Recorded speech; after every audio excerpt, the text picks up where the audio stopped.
Saludos, Profepedia RD, seguidores de estas plataformas formativas en cuanto a todo el quehacer docente de la República Dominicana.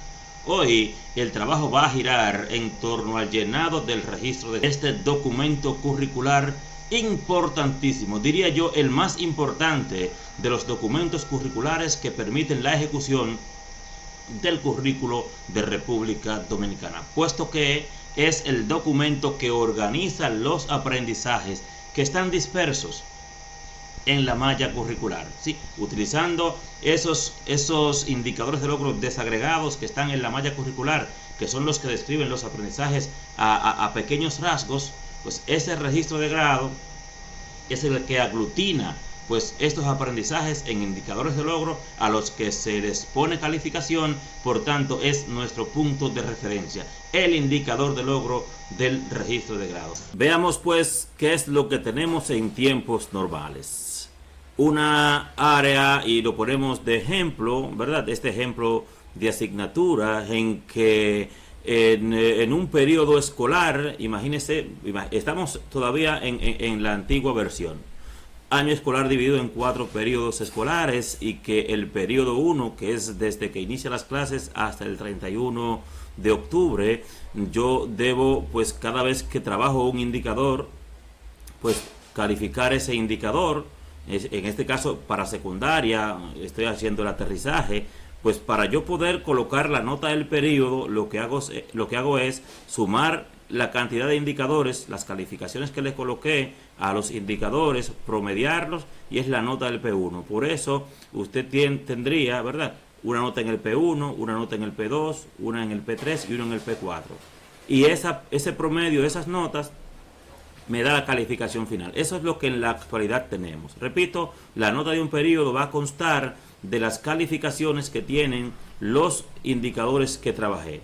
Ojo aquí, como trabajé aquí 6 indicadores en ese segundo periodo, tengo 6 notas, 6 calificaciones. Al sumar las 6 calificaciones me da 485 entre 6, que es la cantidad de indicadores. Eso me da la nota del del periodo, ¿sí? Por tanto, ese periodo, su nota es 81. Para saber la condición final al terminar el año escolar, lo que hago es sumar la nota de los periodos escolares, y pues esa sería la definición. Entonces, ¿qué es lo que sucede en este caso? Que cada vez que trabajo un indicador de logro, pues ese indicador de logro llevará una calificación. Como en este caso, estoy en razona y argumenta, que es la primera competencia que se desarrolla en el área de matemáticas. Entonces, cuando estoy trabajando, cuando planifiqué y ejecuté este indicador de logro, pues debo entonces valorarlo, calificarlo, decir si el niño consiguió este aprendizaje. En el caso de primaria, que es este registro que tengo acá, si trabajé ese indicador de logro en el primer periodo, califico ese indicador en el primer periodo. Por tanto, todo lo que yo haga desde que inicie el año escolar hasta el 31 de octubre, lo voy a calificar en 1. A todos los indicadores que trabaje en ese periodo, lo califico en el periodo 1.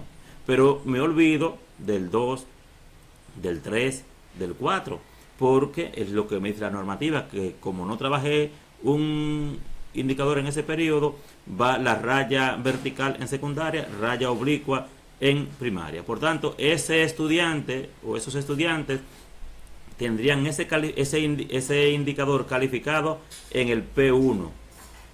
En el P1.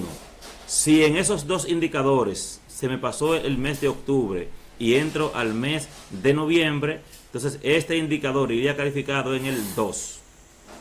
P2. P2. Entonces me olvido del 1, del 3 y del 4 en este indicador, porque yo lo que estoy certificando es en qué periodo del año escolar ese estudiante logró ese aprendizaje que me describe el indicador. Imagínense que ya llegó el mes de febrero, que a partir del 31 de octubre, de enero, perdón, entramos al tercer periodo. Si este indicador yo lo trabajé en el periodo 3, es decir, entre febrero y marzo, entonces debo calificarlo en el P3. aquí, pero me olvido para este indicador, me olvido del 1 y de la casilla 2, porque son unos periodos en los que yo ya pasé de ahí, ya yo estoy en febrero y marzo, que es lo que me determina quién es 3, quién es 4. Entonces, en este caso, si fuese, y tome el ejemplo, si ese indicador yo lo califico en el periodo 4, es decir, ya al final del año escolar, que es que es abril, mayo y junio, estoy hablando de tiempos normales, no en esta variación de este año. Entonces todos los indicadores que yo trabaje en ese cuarto periodo van trabajados aquí, van calificados acá en el 4. ¿Qué es recuperación pedagógica? Lo que me dice la ordenanza 0216, que si cuando yo sumé todas las calificaciones de los indicadores, en este caso para primaria, y el estudiante no tiene, entre los periodos trabajados, no tiene más del 65% de indicadores logrados, entonces yo me debo quedar con él, yo me debo quedar con ese estudiante y pues trabajarle la recuperación pedagógica, trabajarlos en recuperación pedagógica. Entonces esos 4 o 5 niños con los que yo me quedé en esa semana, recuerde que en este año la recuperación pedagógica está pautada del 19 al 23 de julio, entonces ya los demás niños debieron estar con clases cerradas y solo quedarte trabajando con los estudiantes que no tenían, que en esos 4 periodos no lograron los indicadores de logro previsto, más del 65%. Me quedo para trabajarles los indicadores que ellos dejaron en proceso. Entonces, en esos indicadores que ellos habían dejado en proceso y que en esa recuperación pedagógica ellos pudieron lograrlos, los califico en RP, en recuperación pedagógica. Eso es lo que me dice la normativa. O sea, yo no tengo que volver a calificar los periodos, porque ya eso pasó.